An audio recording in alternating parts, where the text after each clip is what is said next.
예, 우리 모든 그리스도인들은 예수 그리스도의 제자로 부르심을 받습니다. 그리스도인이면서 제자가 아닌 사람은 아무도 없습니다. 우리 모두는 예수 그리스도의 제자입니다. 주님께서 우리를 제자로 부르시는 이유는 하나님의 새로운 백성들을 일으키는데 하나님 예수 그리스도와 함께 동력하게 하시기 위해서입니다. 하나님의 새로운 백성을 일으키는 것, 하나님의 나라를 세우는 것, 또 하나님의 폴리스를 건설하는 것이 바로 제자들을 부르신 목적입니다. 여러분, 우리가 그리스도인이 된 목적이 바로 여기에 있습니다. 우리가 주님이 우리를 부르셔서 그리스도인 되게 하시고 예수 그리스도의 제자로 부르신 이유는 바로 하나님의 나라를 세워가게 하기 위함이라는 것입니다.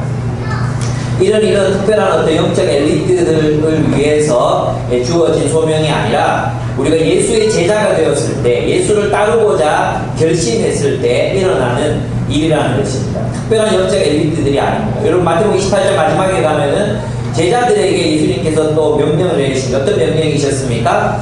너희는 가서 모든 민족으로 제자를 삼아. 모든 민족을 제자로 삼아. 말씀하셨습니다. 다시 말해서 예수 그리스도를 따르는 모든 자들은 예수 그리스도의 제자가 되어야 한다는 것입니다. 그리고 그 제자의 목적은 바로 하나님의 새로운 백성을 일으켜서 하나님의 나라를 세우는 것이라는 것이죠. 그래서 12명입니다. 12명. 이스라엘 12지파, 그 새 하나님 백성 12지파 시작하셨잖아요. 그 사도들 12명. 그 12명은 바로 하나님의 나라를 일으킬 사명을 받는 것입니다. 그래서 그들은 예수 그리스도의 사역을 계승해서 예수님이 하나님께로 돌아가신 뒤에도 하나님 나라의 일을 감당해야 했습니다. 근데 저는 참 궁금합니다. 예수님은 어떻게 그들을 하나님 나라를 위한 위대한 리더들로 세우셨는가 하는 것입니다. 참 그 예수님의 제자들은 평범한 어부들이었습니다. 다듬어지지도 않았습니다. 심지어 군대도 안 갔다 왔습니다. 어떤 모임을 이끌어 본 경험도 없었고 조직을 성공적으로 이끌었던 또 그렇게 키워본 경험도 없는 사람들이었습니다.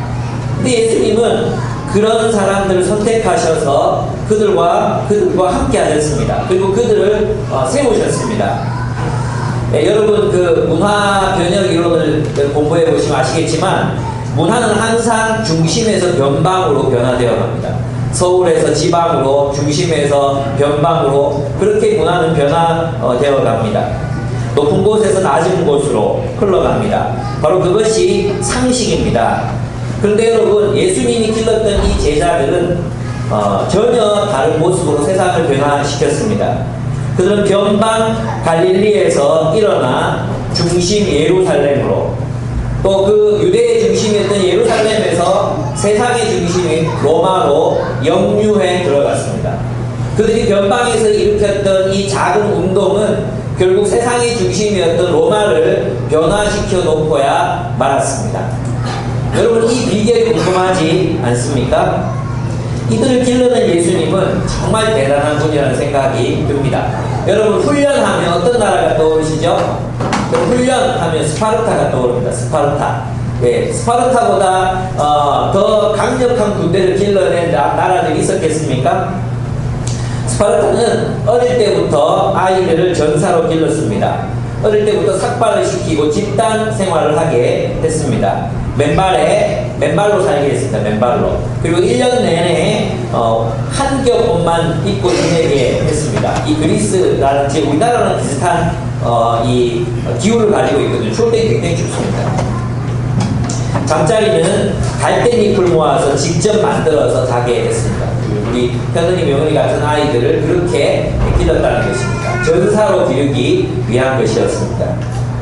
스파르타의 시민들은 오직 전쟁을 준비하고 전쟁을 위해서 키워졌고 전쟁을 위해서 훈련받는 것이 그들의 전 인생의 목표였습니다. 그러나 지금 스파르타인들은 없습니다. 그런데 반대로 예수 그리스도의 제자들은 그에 비하면 정말로 허접하고 헐겁습니다. 하나님은 아브라함에게 나타나셔서 하나님께서 아브라함을 통해 이루실 그 하나님의 나라가 강대한 나라가 될 것이라고 약속하셨습니다. 그 강대한 나라가 이 제자들을 통해서, 예수 그리스도의 그 허접한 제자들을 통해서 이루어질 수 있다는 것입니다.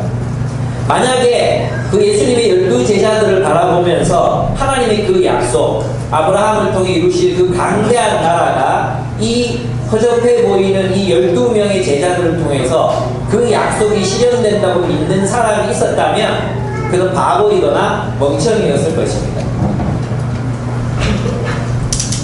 그런데 스파르타는 지금 없지만 하나님의 나라는 있습니다. 나폴레옹도 징기스칸도 또 알렉산더도 다 지나갔지만 여전히 하나님의 나라는 있습니다. 예수 그리스도의 평범하고 못난 제자들의 나라는 여전히 세상 속에 있으며 세상에 영향을 끼치고 있습니다. 음악에도 그림에도 문학에도 조각에도 사상에도 정치와 경제에도 하나님의 나라는 여전히 누룩처럼 그 영향력을 발휘하고 있습니다. 변방에서 중심으로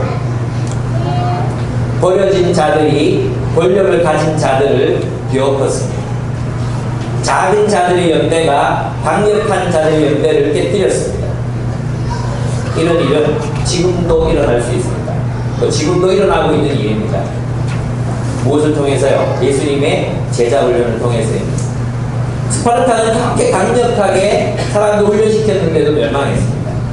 근데 하나님의 나라는 지금도 그 어리숙한 나와 여러분 같은 제자들을 통해서 하나님의 나라의 역사는 지금도 이어지고 계승되고 있다는 것입니다. 얼마나 놀라운 일입니까? 여러분, 저는 한때 하나님 나라가 과연 이 땅에서 실현될 수 있을 것인가에 대해서 회의가 생기고 마음이 실망이 될 때가 참 많았습니다. 교회의 모습을 보면서 또 심지어 저의 모습을 보면서 또 여러분들의 모습, 카톡에 답장한 자는 여러분들의 그 모습을 보면서 저는 농담인 줄 알고 낙심할 때가, 사람들의 모습을 보면서 낙심할 때가 있었습니다. 교회들의 모습을 보면서 낙심할 때가 있었습니다. 근데 여러분 생각해 보니까 하나님의 나라가 사라진 적이 없었습니다. 역사 속에서 수많은 강대국들은 왔다가 사라졌지만, 한때 빛을 발하고 사라져 버렸지만, 하나님의 나라는 면면이 대를 이어 역사 속에서 이어져 내려왔는 것입니다. 어떻게 되었을까요? 어떻게 예수님 어떤 요소를 부렸길래 이런 일들이 가능하게 했을까요? 저는 교육사회학을 전공한 교육학자입니다. 교육학 석사인데요. 예수님이 어떻게 사람을 길렀을까요? 또 어떤 사람을 길러냈을까요? 예수님의 교육 방법과 목표가 무엇이었기 때문에 이것이 이렇게 효과적으로 열매를 맺었을까요? 오늘 그것을 한번 살펴보려고 합니다. 여러분, 우리가 예수의 제자가 되었으면 제자로 훈련받아야 합니다. 여러분, 예수님의 제자들을 불러놓고 그들을 그냥 파송한 것이 아니라 예수님께서 3년 반 동안 데리고 다니시면서 그들을 훈련으로 제자가 되게 하셨습니다. 여러분, 우리가 그리스도인으로서 제대로 살아가려면 우리가 예수 그리스도를 따르는 그 왕을 따르는 자로서 또 하나님께서 예수님께서 우리에게 바라시는 그 비전과 목적을 이루려면 훈련을 받아야 합니다. 훈련 없이 되는 제자는 없습니다. 제가 말하는 이 훈련은 어떤 과정, 새신자 교육 과정을 이수해라, 제자 훈련 과정을 이수해라는 뜻이 절대로 아닙니다. 오늘 우리가 살펴보게 될 이 예수님이 제자를 기르신 방법은 정말로 그 효과를 나타내었던 정말 강력한 방법이었습니다. 여러분이 제자가 되려면, 제자로서 살려면 그냥 교인으로 예배드리고 그냥 기도회에 참석하고 이런 것이 아니라 제자로 훈련되어져 가야 하고 다듬어져 가야 한다는 것입니다. 훈련 없이 예수 그리스도의 제자가 될 수 없습니다. 그럼 우리가 어떻게 훈련받아야 될 것인가? 우리 이렇게 자신을 훈련하라고 여러분에게 권하고 싶습니다. 오늘 그래서 오늘 설교의 제목은 예수님의 제자 훈련, 이렇게 훈련을 받으라. 예수님의 제자 훈련, 이렇게 훈련을 받으라는 것입니다. 첫째, 우리는 제자들의 공동체에 속해서 예수 그리스도의 성품을 훈련해야 합니다. 예수님은 제자들을 소그룹 공동체로 훈련하셨습니다. 여러분, 예수님께서는 마치 다른 사람들이 그러했듯이 1대1로 제자들을 훈련하실 수도 있었습니다. 또 다중을 향해 많은 군중들을 모아놓고 연설과 가르침으로 그들을 훈련하실 수도 있었습니다. 그런데 예수님께서 선택하신 방법은 바로 소그룹이었습니다. 12명의 남성으로 이루어진 작은 소그룹이었습니다. 왜 그랬을까요? 소그룹은 하나님 나라의 삶을 배울 수 있는 가장 훌륭한 장소이기 때문입니다. 그럼 하나님 나라는 무엇입니까? 로마서에 보면 하나님의 나라는 의와 평강과 희락이라고 말씀하셨습니다. 정의와 평화와 기쁨이라고 말씀하셨습니다. 여러분, 이러한 정의, 평화, 다시 말해서 사랑과 나눔, 그리고 용서의 공동체를 이루는 하나님 나라를 이루는 그 방법을, 그 길을 우리가 어디에서 찾고 배울 수 있겠습니까? 바로 소그룹 공동체입니다. 그리고 하나님 나라는 소그룹 공동체가 없으면 이루어질 수 없습니다. 왜냐하면 이 소그룹 공동체 안에서 우리는 우리의 삶을 나누고 또 그 삶을 나눔으로 우리가 함께 가진 물질들을 나눔으로 정의로운 공동체가 되고, 또 소그룹 공동체 안에 있는 참 다양한 사람들을 용납하고 용서하고 품음으로 말미암아 하나님 나라의 삶을 거기에서 훈련하게 되는 것입니다. 여러분, 천국은 저절로 사라지는 게 아닙니다. 천국에 우리를 옮겨 놓는다고 해서 우리가 천국을 누리게 될 수 있는 게 아니라 천국을 사는 훈련을 해야 합니다. 천국을 살아가는 훈련을 할 때 천국을 누릴 수 있습니다. 그 하나님 나라를 누리는 장소가 어디입니까? 그 천국의 삶을 훈련하는 장소가 바로 우리가 속한 소그룹입니다. 여러분의 숲입니다. 여러분의 소그룹입니다. 하나님 나라는 사랑과 나눔 그리고 평화의 공동체입니다. 예수께서 다스리시는 사랑의 공동체요, 나눔의 공동체요, 평화의 공동체입니다. 예수님은 제자들이 먼저 예수님과 함께 그 하나님의 나라, 하나님 나라의 공동체를 그 소그룹 속에서 경험하도록 하셨던 것입니다. 예수님은 소그룹 공동체에서 서로를 용서하는 것과 또 겸손하게 낮아져서 서로를 섬기는 삶, 그리고 가진 것을 함께 나누는 삶을 훈련하였습니다. 제자들은 그곳에서 훈련되었습니다. 그래서 작은 제자들의 이 소그룹 공동체는, 이 제자들의 공동체는 그 자체로 하나님 나라의 원형이 되었습니다. 아마도 사도들이 자신들의 교회를 개척해 갔을 때 그들은 그 교회를 자신들이 예수 그리스도와 함께 경험했던 그러한 공동체로 세우기 위해서 애를 썼을 것입니다. 여러분, 어떤 공동체, 이제 우리 한번 숲을 확 섞었잖아요. 숲을 한번 확 섞었습니다. 어떤 공동체 사람들은 이렇게 말합니다. 그때 정말 너무 좋았는데, 그때 정말 너무 좋았어요. 그런 공동체를 다시 경험할 수 있을지 모르겠어요 라고 말합니다. 네, 그런 사람들이 있습니다. 좋은 공동체 있었던 사람들이겠죠. 예. 제자들도 똑같았을 것입니다. 제자들이 경험했던 그 공동체. 여러분 머릿속에는 어떤 공동체들이 이상으로 이렇게 자리 잡고 있습니까? 저는 이제 박인동 목사님과 함께 이제 경험했던 그런 공동체를 저 머릿속에는 이상으로 가지고 있습니다.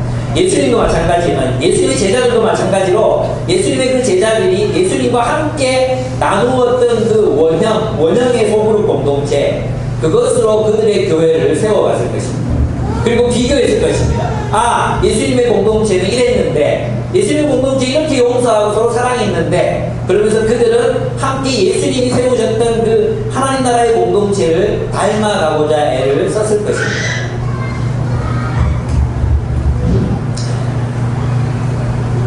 그래서 우리가 소그룹으로 모이는 이유는 하나님 나라로 사는 법을 배우기 위해서입니다. 다시 말해서 우리가 하나님 나라를 살아갈 수 있는 성품을 훈련하기 위해서 소그룹으로 모이는 것입니다. 여러분, 소그룹 모여서 그냥 밥 먹고, 주일날 프로그램 있잖아요. 같이 밥 먹고, 뭐합니까? 성경 공부하고 헤어집니다. 그럼 우리는 그냥 그 프로그램을 다 했기 때문에 다 됐다고 생각합니다. 그렇지 않습니다. 우리는 그 소그룹 안에서 서로 물질적인 필요가 있는 사람들을 도와야 합니다. 정서적으로 어려움을 겪고 있는 사람들을 위로하고 힘이 주어야 합니다. 또한 이 소그룹 안에서 자신들의 기질과 죄성 때문에 나에게 잘못을 한 사람을 용서하고 평화의 공동체를 이루는 법을 배워가야 한다는 것입니다. 소그룹 없이는 이것을 배울 수가 없습니다. 여러분 그저 주일 하루 와서 오늘 하루 신사적으로 숙녀처럼 잘 있다가 가려고 생각하시면 안 됩니다. 이 소그룹 안에서 우리는 우리의 모든 진면목을 드러내고 또 때로는 여러분 저는 베드로를 생각하면 좀 재밌는데 베드로가 예수님한테 와가지고 얘기했잖아요. 사람이 나한테 죄를 지었으면 몇 번이나 용서해야 됩니까? 7번입니까? 7번이나 용서할까요? 그렇게 얘기하니까 예수님 뭐라고 말씀하셨습니까? 7번에 7번이라고 말씀하셨습니다. 그죠? 그럼 베드로가 왜 이 질문을 했을까요? 궁금해서요? 아니겠죠. 12명 중에 자기한테 죄 짓는 놈이 있었다는 거예요. 그 12명 중에 내가 한번 용서해줬는데 이게 또 하고 또 자꾸 나한테 뭔가 상처를 주고 자꾸 나를 무시해. 그래서 찾아가서 도대체 몇 번 용서해줬는데 한 번만 더 하면 이 새끼 내가 죽여버릴 거야. 그런 마음으로 갔는데 7번 하라 그래가지고 예 알겠습니다 하고 돌아갔을 것입니다. 여러분 이러한 관점에서 성경을 보면 이 복음서를 보면 굉장히 재미있습니다. 예수님은 제자들의 공동체 그 자체를 하나님 나라의 성품, 하나님 나라를 살기 위한 성품을 훈련하는 장소로 삼으셨던 것입니다. 그래서 우리는 제자들의 이 소그룹 공동체를 통해서 예수 그리스도를 닮아가는 성품을 훈련하는 장으로 삼아야 합니다. 그 소그룹은 숲은 자주 바뀌면 안 돼요. 자주 바뀌지 않아요. 그리고 있잖아요. 좀 견디기 어려운 사람들이 생겨야 돼요. 여러분 조금 있잖아요. 공동체를 조금 힘들면 숲 옮겨주세요. 요거는 시사적인 숲으로. 그 같은 교회, 다른 교회 갈 거예요. 나 센터 교회 갈 거예요. 막 이렇게 떼쓰는 사람들 있어요. 거기 가지 마세요. 신창 가세요. 가려면 신창 가시고. 여러분 우리는 있잖아요. 너무 오랫동안 이 성품을 훈련하는 법을 못 배웠어요. 가정 안에서도 핵가족으로 자라났잖아요. 그죠? 어리버리서부터 그래요. 핵가족으로 자라났어요. 그리고 부모님들이 우리 인간관계가 상호관계라 그래봤자 굉장히 좁은 관계입니다. 학교 다니면서 우리는 우리의 성품을 훈련받지 못했습니다. 학교 늘 그랬습니다. 대학도 그랬습니다. 그렇지 않습니까? 예전에 그래도 이제 선교단체를 하면 굉장히 많은 시간을 공동체와 함께 보내면서 자신의 한계도 느끼고 또 다른 사람도 용서도 해야 되고 이런 어떤 갈등 상황들을 많이 겪었었습니다. 또 오늘날 그렇지 않습니다. 여러분 여러분을 천국에 데려다 놓는다고 누려지는 게 아닙니다. 여러분 우리는 하나님의 나라를 살기 위해서 우리의 성품이 예수 그리스도를 닮아가야 합니다. 그런데 교회는 어떤 곳이냐? 성품의 공동체라는 것입니다. 여러분이 여러분의 성품 가운데 모난 부분들을 자꾸 소그룹 안에서 발견해 가셔야 됩니다. 내가 너무 나대는 성품을 가진 게 아닌가. 지금 자기 자신 잘 못 보거든요. 내가 너무 좀 이렇게 이기적이지는 않는가. 내 어떤 모습들이 다른 사람들이 상처가 되지는 않는가. 이런 여러 가지 것들을 발견해 가셔야 됩니다. 그리고 그것을 난 이런 종류의 사람들을 참 용납하기가 힘드는구나. 또 나는 이런 사람들 참 품기가 어렵구나. 이걸 발견하셔야 됩니다. 발견하고 나서 여러분 내릴 결정이 뭡니까? 교형될 거예요. 그게 아니고 이것을 내가 어떻게 넘어볼 것인가, 내가 어떻게 예수 그리스도의 성품을 가질 것인가를 여러분이 고민하셔야 되는 것입니다. 그래서 품어야 되죠. 사랑하는 법을 배워야 하는 것입니다. 예수님 12명은 여러분 생각에 남자 12명이 예수님과 함께 돌아다니면서 별일이 없었겠습니까? 제 생각에는 베드로하고 야고보는 한 맞짱도 한번 떴을 것입니다. 어부들이죠. 어부 성격이 얼마나 발랄합니까? 니만 성질이 쎄 하면서 서로 던졌을 것입니다. 여러분 차마 기록하지 못했을 많은 이야기들이 저는 궁금합니다. 근데 예수님의 그 제자들이 3년 반 동안이나 예수님을 따라다니면서 함께 하나님 나라 공동체가 되는 법을 배워갔던 것이에요. 여러분 우리 소그룹 공동체에 속하십시오. 그리고 거기에서 피상적인 교제 가운데 머물지 마십시오. 그리고 진실하게 여러분 자신들의 삶을 나누고 여러분의 성품의 부족한 부분들을 발견하고 개발해 가셔야 합니다. 제자들도 배워나갔습니다. 그들이 처음부터 사랑과 용서의 화신이었던 것은 아니었습니다. 높아지고 싶어서 서로 싸워댔고, 용서하지 못해 형제가 죄를 범하면 몇 번이나 용서해 줘야 되냐고 한계를 묻기도 했습니다. 그래서 우리도 배워가야 합니다. 소그룹 공동체에서 우리가 배워가야 하는 것은 성경 이야기만이 아닙니다. 성경대로 사는 법을 배워가야 합니다. 성경대로 살기 위해서 우리의 성품을 변화시켜 가야 하는 것입니다.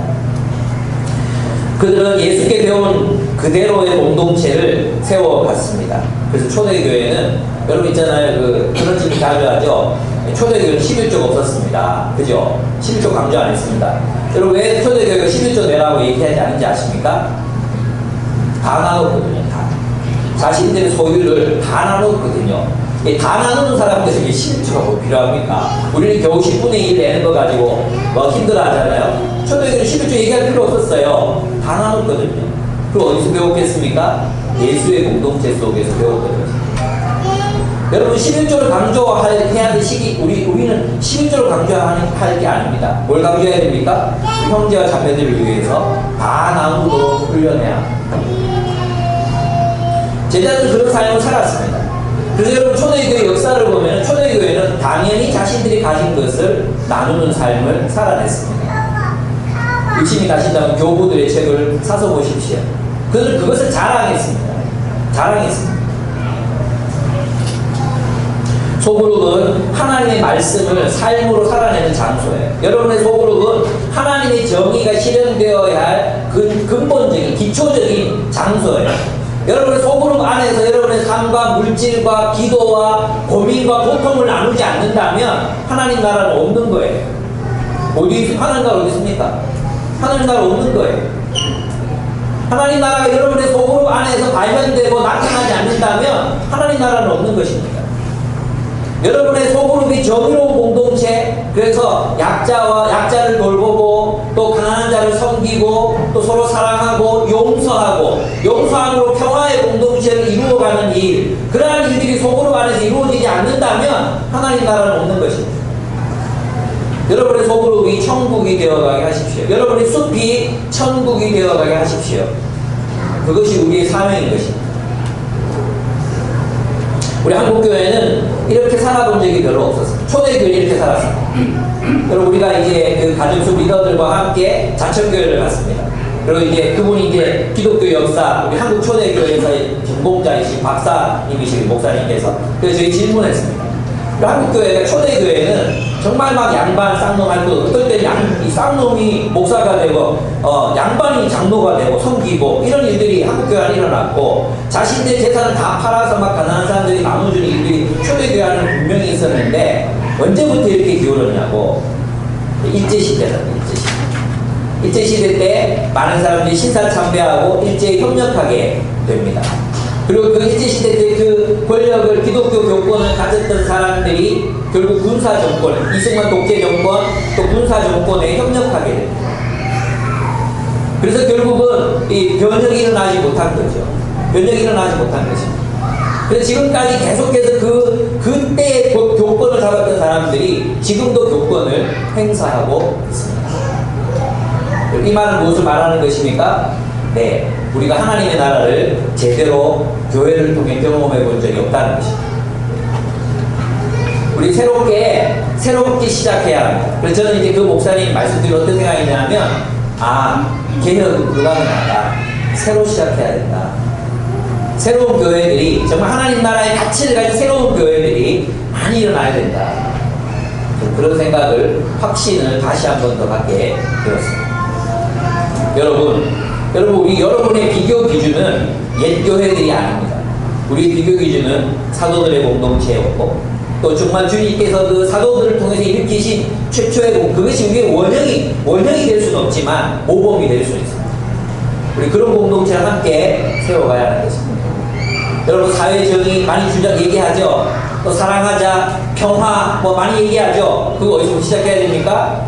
내가 남을 사랑할 수 없고, 내가 누군가를 용서할 수 없는데 어떻게 남을 보고 용서하라고 말하고, 어떻게 남북이 화해하라고 말할 수 있겠습니까? 어떻게 국가를 향해서 우리 자신이 하나님 나라의 공동체요, 정의와 사랑이 흘러넘치는 공동체가 되어가야 합니다. 여러분의 숲이 천국이 되게 하십시오. 여러분의 숲은 하나님 나라입니다. 여러분 속한 소그룹은 하나님 나라입니다. 그래서 여러분 소그룹에서 여러분의 성품, 하나님 나라를 살만한 성품을 훈련해 가시기 바랍니다.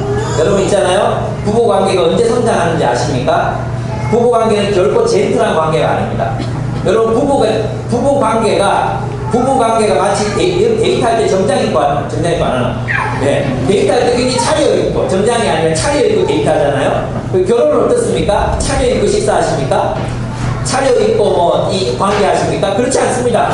우리의 아주 이 밑바닥이 다 드러나는 것이 이 결혼 관계입니다. 결혼 관계에서 부부 관계가 언제 성장하느냐 하면 서로의 밑바닥을 다 보고 나서 그때도 도망 못 가는 거예요. 그죠? 도망을 할 수가 없어요. 그래서 그때 사랑하기 시작하는 것입니다. 내가 이 인간을 그러면서 그때부터 사랑이 시작되는 거예요. 연애할 때 사랑 그거 아무것도 아니에요.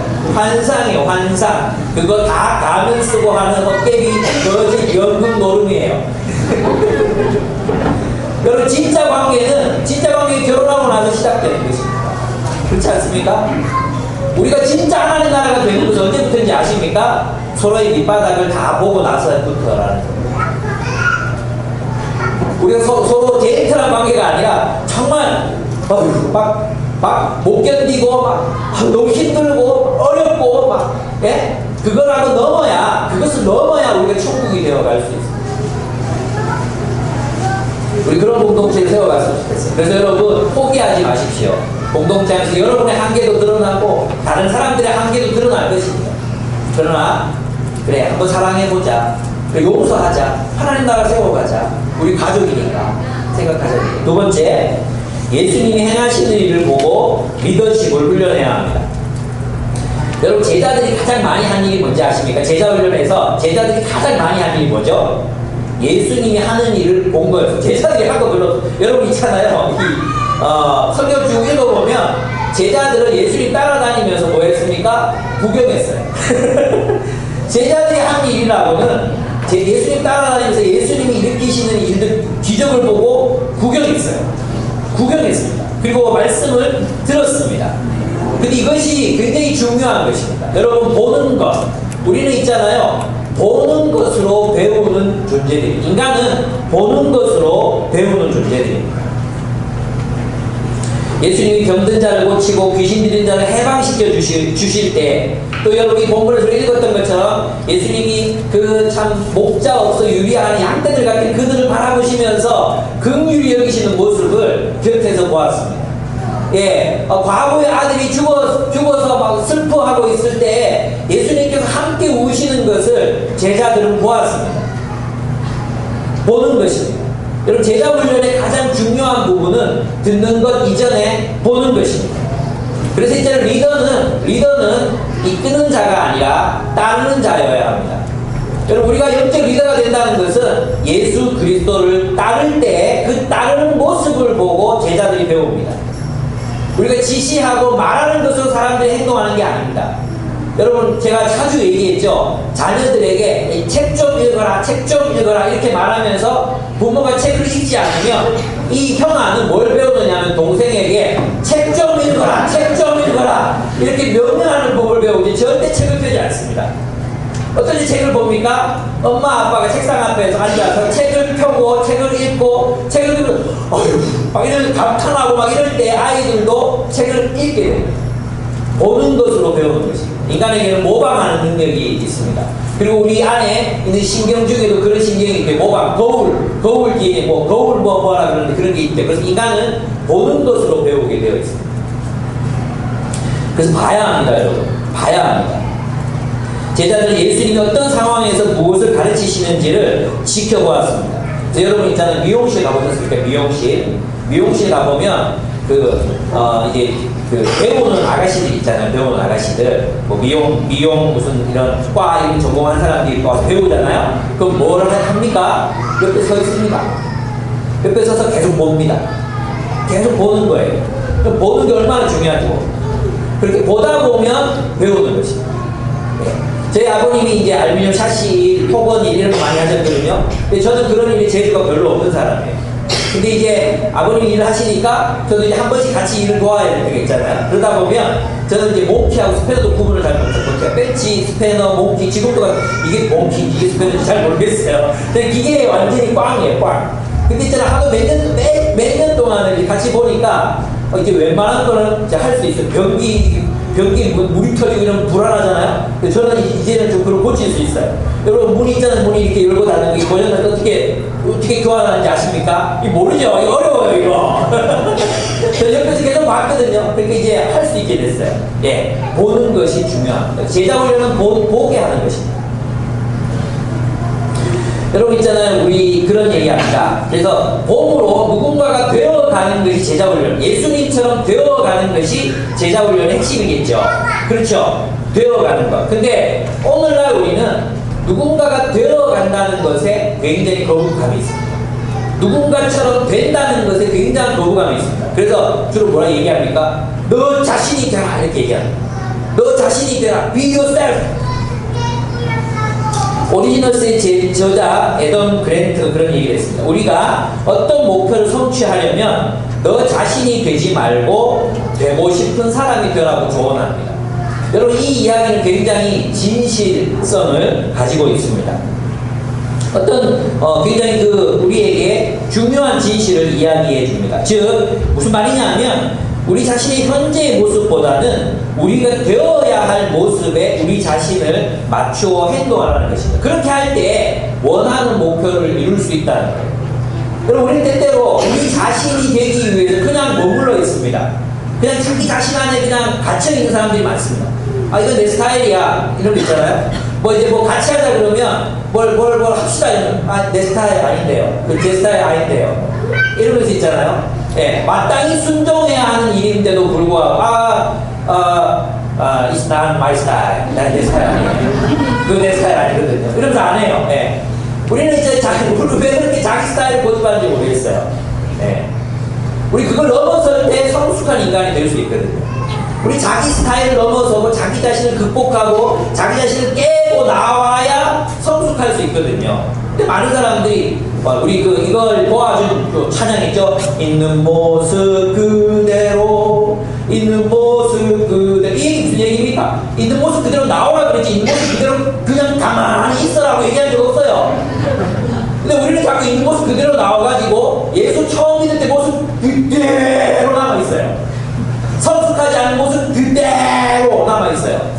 이 도토리 씨앗이 심겨져서 썩어야 나무가 되는데 썩지 않고 도토리 그대로, 생도토리 그대로 남아있는 사람들이 있어요. 왜 10년 전이나 20년 전이나 지금이랑 똑같습니까? It's my style. This is my style. 나 변화시키려고 하지만 내 스타일이에요. 똑같아요. 생각도 안 변해, 행동하는 것도 안 변해, 늘 똑같아요. 저는 우리가 좀 변화되어 갔으면 좋겠습니다. 여러분, 우리는 인간은 어떻게 성장하느냐 하면 자기 스타일을 고집할 때가 아니고 되고 싶은 모습을 가진 사람을 닮아갈 때 성장합니다. 여러분, 그래서 우리는 배우기 능해야 합니다. 아, 저 사람 속에 예수님이 일하셨다. 예수님께서 하시는 일을 보고 예수께서 하신 그 일을 내 것으로 삼을 수 있어야 합니다. 그런 사람이 성장합니다. 다른 사람 안에 있는 하나님이 행하시는 일, 하나님이 일으키신 변화, 저 사람 저렇게 변했네, 저 사람이 저렇게 좋은 장점을 가지고 있네, 그리고 그 사람이 되어가려고 애를 쓸 때 우리가 변하는 것입니다.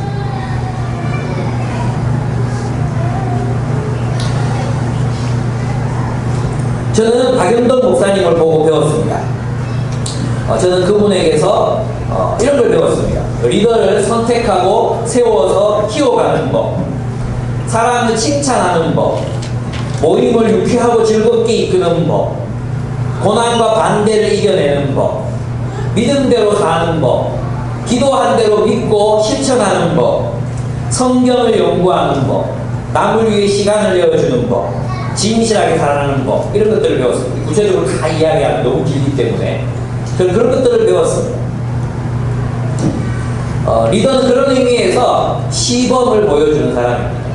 만약 여러분들이 멤버들을 형식적으로 사랑하면 멤버들도 형식적으로 사랑하는 법을 배울 것입니다. 리더는 삶을 가르치는 사람입니다.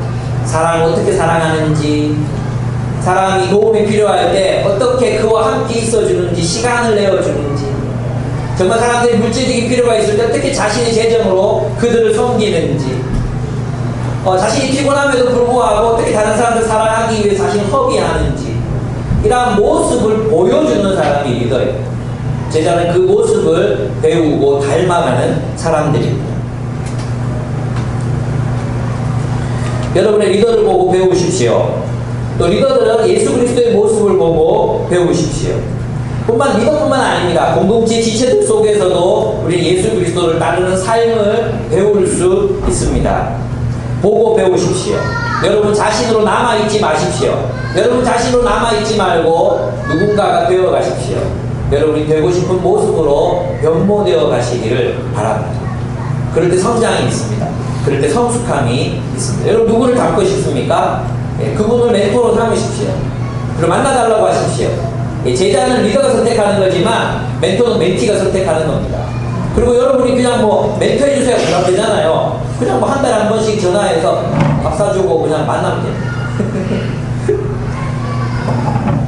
여러분 리더잖아요. 여러분 삶으로 가르쳐야 합니다. 여러분 삶으로. 여러분 삶으로 예수님처럼 그들을 사랑하고 공동체를 이루고 사랑해야 합니다. 세 번째, 우리가 어떻게 훈련을 받을 것인가? 하나님의 말씀을 듣고 하나님 나라의 가치를 배우는 것입니다. 여러분, 우리가 마가복음을 연구하면서 이제 깨달았던 게 있었어요. 이 마가복음을 지금 저는 한 4번째 연구를 했고, 우리 매주마다 5번의 소그룹 모임이, 제가 가르치는 모임이 5개가 있습니다. 5번의 모임이 있습니다. 그 5번 동안 반복해서 마가복음을 또 공부했습니다.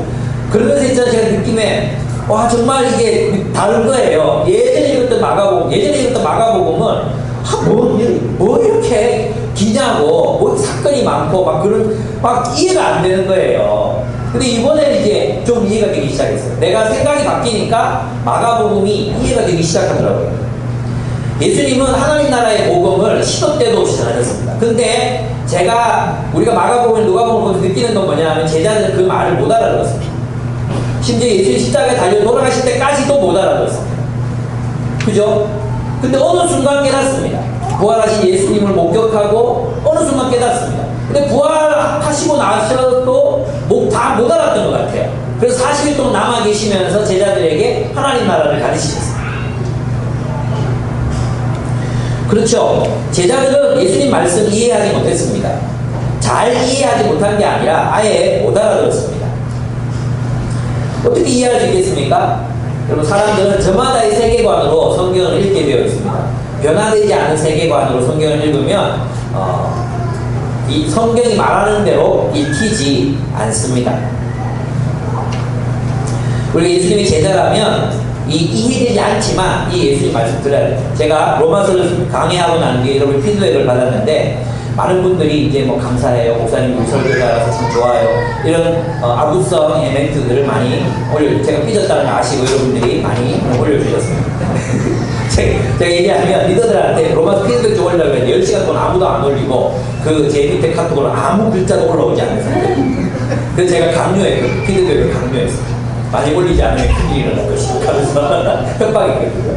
그래서 그랬는지 몰라도 많은 분들이 좋았다고 말씀드립니다. 그런데 많은 사람들에게는 여전히 이해되지 않는 그런 어려운 말씀이었다고 얘기를 했습니다. 그래서 제 마음이 조금 실망을 했어요. 집단에는 막 이렇게 어떻게든 최선을 다해 쉽게 가르치려고 애를 썼는데 그렇구나 생각이 들었습니다.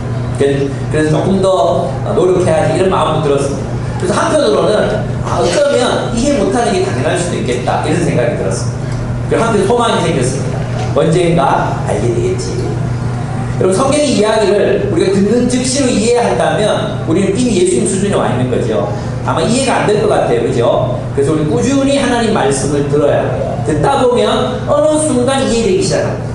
계속 쌓이다 보면 어느 순간 그게 그거였구나 하고 연결이 되면서 이게 막 환한 빛이 막 다가오는 것처럼 그게 느껴집니다. 처음에 도대체 저 사람이 무슨 소리를 하고 있는 거야? 이런 생각이 들지만 나중에는 그렇지 않습니다. 여러분, 어린 아이들에게 말을 가르쳐보면 알거든요. 말을 가르쳐보면 애들의 머릿속에 언어와 어떤 구조가 없잖아요. 그죠? 언어가 전혀 형성되어 있지 않잖아요. 그러니까 처음에 할 수 있는 말이 뭡니까? 뭐 아빠, 엄마, 뭐 이런 얘기도 밖에 없어요. 그죠? 근데 애들에게 계속 얘기를 하다 보면 어느 순간에 가서 말을 너무 잘해서 얄미울 때 못하는 거죠. 이게 말을 너무 잘해가지고 이 말문을 막아버릴 때가 있거든요. 그럴 때 저도 막 애들에게 얘기하다 보면 이거 어떻게 이 난관을 극복하지? 뭐 이런 생각이 들 때가 있거든요. 예, 그렇습니다. 여러분, 우리도 마찬가지입니다. 여러분, 하나님 말씀 읽고 묵상하고 알아가는 것이 여러분에게 굉장히 어렵게 느껴지고 힘들게 느껴질 수 있습니다. 그러나 계속해서 들어야 합니다. 이해되지 않는다고 버릴 게 아니라 계속해서 듣고 연구하고 깨달아가야 합니다. 그러다 보면 어느 순간 우리의 수준이 높아져 있게 될 것입니다. 저는 이런 얘기하면 또 그렇지만 저는 요즘에 공부하는 게 너무너무 재밌습니다. 어떨 때는 막 이렇게 책을 읽고 공부하다가 이 공부하다 죽어도 좋겠다 이런 생각이 들 정도로 책을 읽고 연구하고 공부하는 게 너무너무 재밌습니다. 제가 원래 그랬느냐? 아닙니다. 저는 정말 책 읽기가 어려운 사람이었습니다. 근데 어느 순간 막 그런 얘기들이 이해가 되고 쉽게 느껴지고 막 그 배제와 포용 이런 책 굉장히 어렵거든요. 근데 저는 너무 재밌다. 제 수준 알겠습니다. 우리 함께 자라납시다. 하나님 말씀이 우리에게 계속해서 들려져야 합니다. 여러분, 하나님 말씀이 우리를 변화시키지 않는다면 우리가 어떻게 하나님 나라 가치를 알겠습니까? 우리가 하나님 말씀을 계속 연구하지 않는데 어떻게 하나님 나라의 가치를 알고 하나님 나라를 살아갈 수 있겠습니까? 그래서 예수님이 주로 하셨던 일이 뭡니까? 말씀을 가르치는 일이었어요. 그렇지 않습니까? 예수님은 기적을 시연하려고 다니신 게 아닙니다. 예수님은 말씀을 가르치시기 위해서 다니셨습니다. 그러니까 우리도 이 말씀을 깨닫기 위해서 노력해야 한다는 것입니다. 열심히 연구하고 묵상해야 합니다.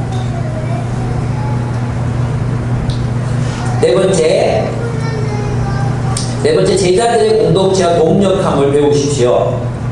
여러분, 제자들은 왜 여러분 예수님의 제자들 왜 함께 다녔습니까? 동력했습니다.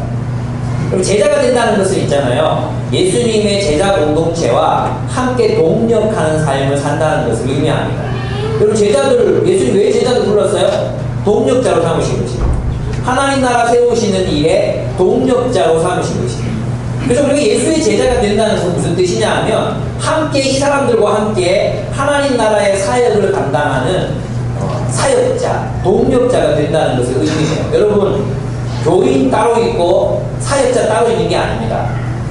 우리는 페이를 받지 않든 우리 모두가 다 하나님 나라의 사역을 하는 사역자들입니다. 페이를 받든 받지 않든 기왕이면 페이 받고 사역하는 게 좋겠죠. 농담인데 또 이혼론이 이런 소리 하지 마십시오. 예. 예수님은 제자들과 함께 동력하셨습니다. 그리고 하나님 나라를 위한 일에 그들을 가담시키셨습니다. 그들은 그렇게 동지가 되었습니다. 여러분, 제자들이 예수님과 함께 시간을 함께 보내며 삶과 사역을 함께 나누었습니다. 여러분, 이제 사역 그러니까 어떤 위치가 주어져야 사역한다고 생각하시죠? 어떤 위치가 주어지면 사역을 하는 거고 위치가 주어지지 않은 사역을 안 하는 거라고 생각하십니까? 아닙니다. 우리 모두는 다 하나님의 사역에 동참하고 있어야 합니다. 그게 어떤 공식적인 지위나 간사나 이런 게 주어지지 않더라도 우리 사역을 하고 있어야 합니다. 여러분 있잖아요. 우리 교회에 저와 함께 동력하겠다고 목사님을 도와서 교회를 하겠다고 오셨던 전임 사역자들이 몇 분이 계셨습니다. 나는 부르지 않았어요. 저는 부르지 않았거든요. 근데 그분들이 오셔서 목사님하고 같이 동력하고 싶어요 하고 왔습니다. 근데 저희 교회는 제가 처음부터 얘기했거든요. 와서 사역에 어떤 지위를 줘서 사역하는 게 아니고 목사님 스스로 자기 자리를 찾아야 된다고 얘기했어요. 그리고 리더십이라 누가 주는 게 아니라 그 영향력을 스스로 발휘해서 자신의 영향력을 확보해가는 거라고 얘기했어요. 근데 대부분의 사람들이 다 떠나고 지금 여기 없습니다. 최근에 만났습니다. 최근에 그분을 만났습니다. 만났는데 제가 이제 그 학부급에 가서 이제 젊은 목사님 훈련시키는 그런 과정이 있거든요. 제가 거기 가서 이제 가르치는데 그분 오셨더라고요. 그래서 만나서 얘기했습니다. 그때 목사님이 그때 이제 무슨 이야기인지 알겠다고. 그때 그 목사님 그때 공동체 얘기하시고 그런 얘기 하셨던 게 어떤 뜻인지 알겠다고 그때 얘기를 했어요. 제가 지금 말씀드리고 싶은 건 뭐냐면 우리 모두는 다 제자들의 공동체와 함께 동력하는 동력자로서 살고 있어야 한다는 것입니다. 그것이 지위가 주어지든 주어지지 않든 우리는 동력자들입니다. 동력자들은 뭔가 함께 하는 것입니다. 예수님의 삶 중에서 제자들과 함께 나누어지지 않은 것은 아무것도 없었습니다. 여러분 예수님이 제자들과 주로 함께 하신 게 뭡니까? 제자 훈련에서 가장 중요한 게 뭔지 아십니까? 함께 먹는 것입니다. 함께 먹는 거, 이게 제자와 함께하는 일에서 가장 중요한 것입니다. 예수님의 제자 훈련은 식탁에서 이루어졌습니다. 예수님은 거의 대부분의 가르침을 드시면서 하셨어요. 성경 살펴보십시오. 예수님께서 가르치실 때는 항상 뭔가 먹고 계셨을 때였습니다. 그러니까 있잖아요. 사람들이 먹기를 감하는 자, 그런 얘기도 하잖아요. 식탁에서 가르치셨습니다. 식탁에서. 이 말은 무슨 말입니까? 우리의 제자 훈련은 그냥 막 공식적인 소그룹 시간, 공식적인 어떤 시간, 이런 시간들에서 제자 훈련이 이루어지는 게 아니라 우리의 모든 삶이 공유되면서 제자 훈련이 이루어진다는 뜻입니다.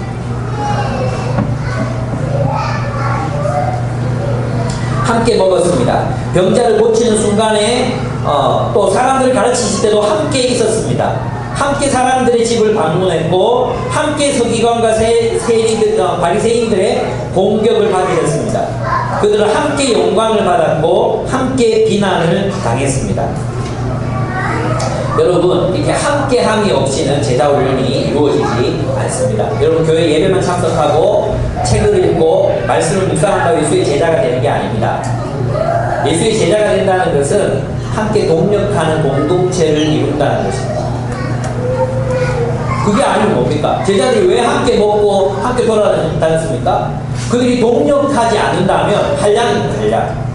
그 동력, 서른 넘은 사람들이, 서른 넘은 남자 12명이 건장한 체격에 수염을 기른 남자들이 돌아다니면서 장례식장 갔다가 결혼식장 갔다가 저기 뭐 산에 올라갔다가 막 이래 돌아다닌다고 생각해 보시세요.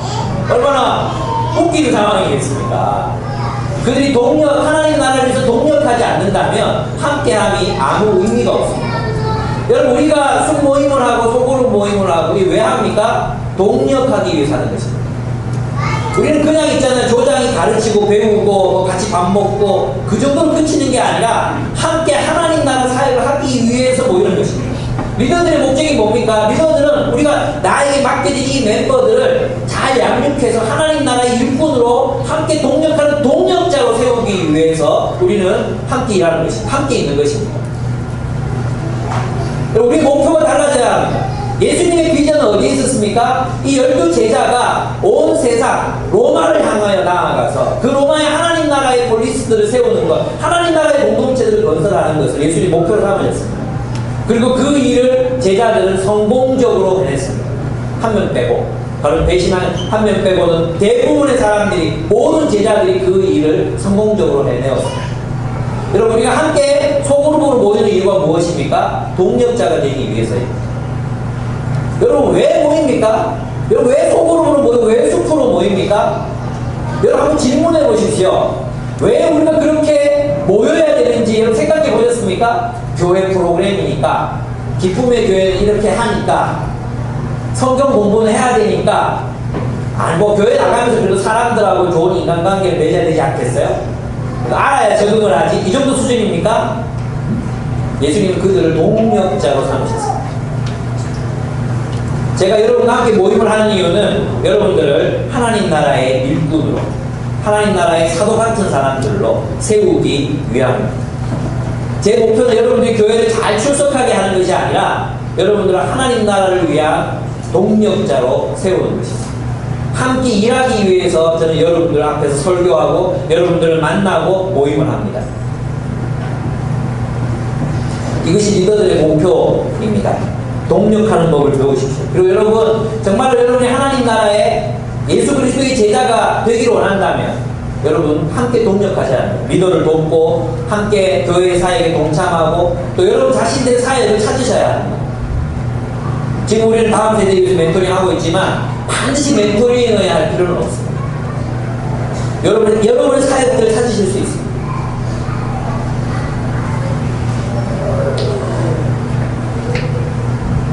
그렇습니다. 우리가 제자가 된다는 것은 영적 리더와 제자들이 더불어 삶과 사역을 함께하는 공동체가 된다는 의미입니다. 즉 하나님 나라를 위한 동력자가 되어간다는 의미입니다. 여러분 서로를 동력자로 의식하고 계십니까? 여러분 서로 동력자라고 서로를 의식하고 계십니까? 아멘. 네, 좋습니다. 다섯 번째 마지막으로 예수님 마지막으로 이말 정말 반갑잖아요. 네, 예수님의 사역에 참여해야 합니다. 이건 뭐냐면 그 사역을 계승해야 한다는 것입니다. 여러분 제자훈련의 목표가 무엇인지 아십니까? 제자훈련의 목표는 파송입니다. 파송, 떠나보내는 것입니다. 다시 말해서 독립적인 사역을 하게 하는 것입니다. 전 지금 요즘에 이 문제를 심각하게 고민하고 있습니다. 어떻게 파송할 것인가? 우리 교회 안에 있으면서 파송할 수 있잖아요. 독립적인 사역을 하게 할 것입니다. 거기까지 잘하게 하는 것이 저의 목표입니다. 제자들이 예수님의 사역을 위해서 떠나는 것입니다. 그들 자신의 사역을 하는 거예요. 여러분의 목표도 마찬가지죠. 여러분 있잖아요. 여러분 자신들의 사역이 이제 이루어져야 돼요. 여러분 자신의 사역. 우리 여러분 훈련 받았잖아요. 그럼 저도 그랬어요. 저는 제가 간사가 될 거라고 생각을 한 적이 없었거든요. 근데 박인돈 목사님이 가신다는 거예요, 서울로. 그래서 제가 물어봤어요. 아니 그러면 여기 뭐 누가 합니까? 여기 누가 맡아서 합니까? 네가 하면 돼. 그래가지고 저하고 다른 분 한 명하고 2명 동생이 남아가지고 대구지에 맡게 됐어요. 그래서 하게 됐거든요. 근데 만약에 박 목사님이 떠나지 않으셨으면 저는 성장할 수 없었을 거예요. 여러분 지금 여러분 잘 모르시겠지만 청년 사역 이러면 사람들이 누구를 떠올리는지 아십니까? 제자들이 저를 떠올립니다. 청년들을 위한 강의 이름 있잖아요. 사람들이 저를 떠올립니다. 만약에 박인도 목사님 계속 계셨으면 저는 떠오르지 않겠죠. 네. 제 목표가 뭔지 아십니까? 저는 여러분 한 사람 한 사람을 정말 탁월한 사역자들로 세우고 자신들의 사역을 감당한 영적 리더들로 자기 사역을 가진 사람들로 길러내고 싶습니다. 여러분들 마음속에 꿈들이 있잖아요. 꿈. 하나님 앞에서 꿈 있죠. 그 꿈을 여러분들이 실현하게 하는 것, 그것이 저의 목표입니다. 여러분 우리가 직업을 통해서 더 이상 우리의 꿈을 이루어갈 수는 없습니다. 우리 이미 그런 시대를 지나갔습니다. 결국 우리는 하나님 나라의 꿈을 이렇게 성경적이기도 하고 우리는 하나님 안에서 하나님 나라의 공동체 안에서 여러분이 꾸는 꿈을 이루어가야 합니다. 그렇지 않습니까? 여러분 우리가 주님 안에서 그 꿈을 이루어갔으면 좋겠습니다. 제 목표는 여러분들이 하나님 앞에서 꾸는 그 비전과 꿈을 실현할 수 있도록 여러분을 구비시키고 훈련하는 것입니다. 여러분 각자의 사역을 펼쳐 나가십시오. 언젠가 여러분의 사역을 하나님 앞에서 하시기 바랍니다. 그리고 여러분도 누군가를 길러내서 그들이 스스로 그 사역을 잘 감당하는 모습을 볼 수 있게 되기를 바랍니다. 여러분 성경에 분명히 말했죠. 때가 오래매 너희가 마땅히 선생이 되어야 할 터이나 아직까지 너희가 죽이나 먹고 젖이나 먹는 어린아이로 남아있다 그랬습니다. 선생이 되어야 한다는 게 무엇입니까? 독립적인 사역을 한다는 것입니다. 여러분 자라나십시오. 성숙하십시오. 리더십을 개발하십시오. 그래서 정말 하나님 나라를 위한 탁월한 리더들이 되어가십시오. 나는 내 스타일은 멤버야. 내 스타일은 멤버야. 그런 거 없어요. 예수님 제자도 다 그런 사람들이었어요. 군대도 안 갔다 왔다니까요. 방위도 못하는 사람들이었어요. 어떤 조직 이끌어본 사람들이 아니었어요. 근데 그들은 예수님과 함께 그들은 세상을 바꾸는 위대한 리더로 자라났습니다. 스파르타는 없어졌습니다. 그러나 하나님의 나라는 여전히 남아있습니다. 여러분 이 일들이 계속해서 개선되어 가게 하는 것이 바로 우리가 감당해야 하는 일입니다. 여러분 우리가 예수님을 닮아가자 이렇게 얘기하면 뭐가 떠오릅니까? 예수님 성품만 떠오르죠. 예수님 성품. 그죠? 예수님 닮아갑시다 하면 예수님의 그 온화하시고 자비로우시고 넓은 품을 가지셨고 이런 것만 생각하죠. 예수님이 훈련시키신 것은 제자들의 성품만이 아니었어요. 예수님이 왜 그 제자들의 성품을 훈련시키십니까? 하나님 나라를 이루라고, 하나님 나라의 공동체를 이루라고 성품을 훈련시키신 것입니다. 그냥 개인의 어떤 인격의 완성, 그것만을 위해서, 그건 있잖아요? 저 헬라 철학에서 얘기하는 인간상이거든요. 완전한 인간. 그죠? 그건 헬라 철학이에요. 예수님 우리를 훈련시키실 때 어떻게 훈련시키셨습니까? 하나님 나라를 살기 위한 성품을 가진 자로 우리를 훈련시키십니다. 소그룹에 넣으십니다. 그리고 감당하기 어려운 사람들 우리 주변에 붙여주십니다. 그리고 그들 사랑하라고 하십니다. 그거 훈련하셔야 됩니다. 성품만이 아닙니다. 예수님께서 뭘 훈련시키셨습니까? 그들을, 그 공동체를 하나님 나라의 공동체로 세우는 법을 가르치셨습니다. 원정의 공동체를 경험하게 하셨습니다. 와, 정말 이런 공동체들이 세상에 가득하다면 세상 모든 사람들이 진짜 행복해지겠다. 그것을 자신들의 몸으로 배웠습니다. 그래서 온 세상에 흩어져서 예수님께서 세우셨던 그 사랑의 공동체들을 인도 땅에, 영국 땅에, 스페인 땅에, 로마 땅에 심었던 것입니다.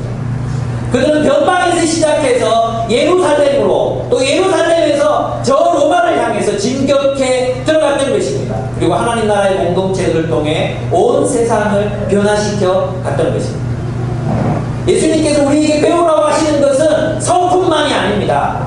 우리는 하나님 나라의 공동체를 어떻게 세워가야 되는지 배워야 합니다. 우리는 사람들을 어떻게 일으키는지를 배워가야 합니다. 예수님과 함께 어떻게 하나님 나라의 사역을 일으켜가는지를 함께 동력하는 법을, 또 함께 하나님의 나라 사역을 함께 이루어가는 법을 배워야 합니다. 그렇습니다. 예수님의 성품으로 하나님 나라의 공동체를 세우는 법, 하나님 나라의 가치, 제자들의 공동체와 함께 동력하는 법, 리더가 되어 자신의 사역을 세워가는 법, 우리는 성품과 역량, 가치, 팀워크, 그리고 예수님의 리더십, 이 모든 것들을 우리 공동체를 통해서 배워가야 합니다. 우리는 유능한 사람들이 되어가야 합니다. 예수님을 닮은 유능한 리더들로 성장해가야 합니다. 어떤 면에서 유능합니까? 어떤 면에서 유능하다는 것입니까? 하나님의 나라를 세우는 일에, 선을 행하는 일에, 정의를 일으키는 일에 유능한 리더들로 세워져 가야 한다는 것입니다. 여러분, 때때로 우리 공동체가 무능함을 수용해야 될 자세이지만, 무능함은 성경에서는 그 무능함을 결코 찬송하고 있지 않습니다. 성경 뭐라고 말합니까? 넌 남자처럼 당하라. 그리고 그리스도의 능력으로 능하여지고 유능하여지고 라고 말했습니다. 여러분, 하나님 안에서 유능한 사람이 되어가십시오. 예수님은 제자들을 그렇게 유능한 사람들로 세워갔습니다. 그리고 그들로 하여금 변방에서 시작된 그 낮은 자들의 그 공동체가 로마 중심 그 도시를 변형시키는 세력으로 길러갔던 것입니다. 그리고 예수님은 그 일에 성공하셨습니다. 여러분, 우리 변방, 대구, 동촌 땅, 유학 땅에서 어리버리한 사람들이 이렇게 함께 모여서 하나님 나라를 세우고 있습니다. 여러분, 우리가 여기에 모여서 그저 좋은 말씀 듣고 그저 우리가 여기서 즐기려고 모여든 것이 아닙니다. 우리는 변방에서 시작된 갈릴리 공동체와 같은 그런 공동체입니다. 온 세상을 변화시켜 나가야 할 공동체입니다. 우리 낮은 곳에서 출발했습니다. 힘없는 사람들이 함께 모여 있습니다. 작은 자들이 함께 모였습니다. 우리가 이 작은 자들이 힘 있는 자들의 세력을 파괴할 것입니다. 변방에서 시작된 이 작은 공동체가 온 세상의 주류가 될 것입니다. 우리가 가지고 있는 이 하나님 나라의 가치가 온 세상을 뒤덮을 것입니다. 우리가 살아가고 있는 이 정의로운 삶이 온 세상에 퍼져나가게 될 것입니다. 우리가 살았던 이 삶의 방식이 옳았다 증명될 것입니다. 그것은 저와 여러분에게 달려있는 일입니다. 영유합시다. 승리합시다. 이깁시다. 주님께서 제자들을 기르신 이유는 바로 거기에 있었습니다. 정말 말도 안 되는 방법으로 주님 그 일에 성공하셨습니다. 함께 하시지 않겠습니다. 이겨보고 싶지 않습니다. 친일 세력이 지배하고 있는 교권, 여전히 하나님 나라 공동체가 이루어지지 못하고 있는 교회들, 여전히 불의한 사람들이 온 세상을 지배하고 있는 이 세상에 하나님 나라, 이 하나님의 나라가 승리하는 것을 보시고 싶지 않습니다. 제자들의 공동체가 그랬듯이 로마 중심부로 진격해 들어가 그들의 공동체 속에, 그 제국 속에 하나님의 사랑의 나라들을 세우고 그 사랑의 나라들로 온통 온 로마를 뒤집어버린 그들처럼 승리의 계가를 보고 싶지 않습니다. 저는 이 승리에 무기가 있습니다. 저는 이기고 싶습니다. 주님께서 이 하나님의 나라를 시작할 때 그저 그렇게 연약하고 미약한 공동체로 남아있으라고 우리를 부르신 것이 아닙니다. 저는 이기고 싶습니다. 여러분에게 이 승리하고 싶은 마음이 없습니까? 하나님의 영광이 온 도시 속에서 높아지고 이 도시들의 문화가 하나님의 나라로 말미암아 변화되어 가는 것을 보고 싶지 않습니까? 우리가 살아가는 삶의 방식이 서로를 섬기고 강한 자가 약자를 섬기는 이 하나님 나라의 가치가 옳았다는 것을 증명해내고 싶지 않습니다.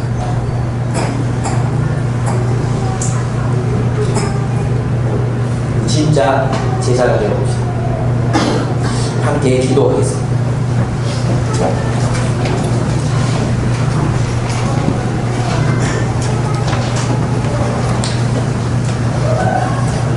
예.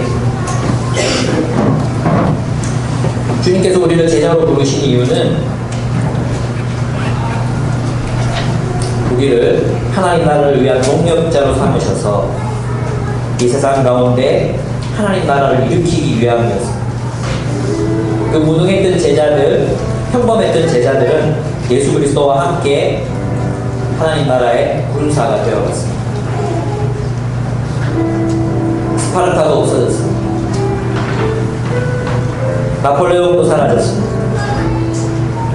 로마도 무너졌습니다.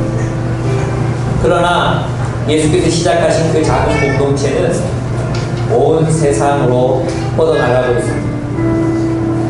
온 세상 모든 민족과 열방과 언어를 말하는 사람들이 그를 쫓고 있습니다. 헌신된 제자들을 통해 하나님의 나라는 지금도 그 위력을 발휘하고 있습니다. 우리 도시를 변화시킵시오. 악이 점령하고 있는 이 세상을 하나님이 통치하시는 하나님의 나라가 승리하는 것을 봅시다. 우리 세대에 그 일이 일어나게 해달라고 기도합시다. 헌신된 주님의 제자들을 통해 하나님이 승리하시는 것을 보게 하여 주시옵소서. 함께 기도하겠습니다.